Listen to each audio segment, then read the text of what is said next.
యేసు లోకానికి రక్షకుడుగా వచ్చాడు. ఆయన పుట్టిన దేవుడు. ఎందుకు తెలుసా? ఆయన ఒక మార్గాన్ని తీసుకొని వచ్చాడు. ఆయన ఒక మార్గాన్ని చూపిస్తున్నాడు. దేవుని బిడ్డలారా, ఈ బైబిల్ పట్టుకో. అనేక గ్రంథాలు ఉన్నాయి. అనేక గ్రంథాలు ఒక దొంగలు మార్చలేకపోయినాయి. అనేక గ్రంథాలు పాపలు మార్చలేకపోయినాయి.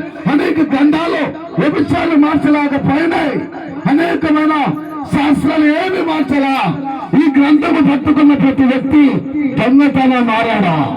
ఈ గ్రంథాన్ని పట్టుకున్న ప్రతి వ్యక్తి పాపము చేయకుండా మారాడా? ఈ పరిశుద్ధమైన ఈ గ్రంథాన్ని పట్టుకున్న ప్రతి వ్యక్తి హృదయాన్ని సరి చేసుకొని మార్గాన్ని ఎంచుకున్నాడు. యేసు మార్గము. ఆయన మార్గము సత్యమైనది. ఆయన మార్గము జీవమైనది.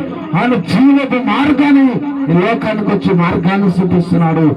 మతాన్ని మారల్లా, కులాన్ని మారవల్లా. హల్లెలూయా. హృదయాన్ని సరి చేసుకున్నాడు.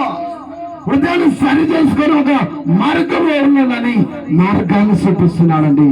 దేవాది దేవుడు గొప్పవాడు. హల్లెలూయా.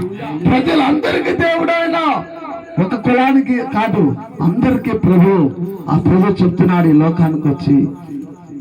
ఏం చెప్తున్నాడంటే, నేను మార్గం, నేను సత్యమైనాను, నేను జీవమైనాను, ఒక శివిరైనాను.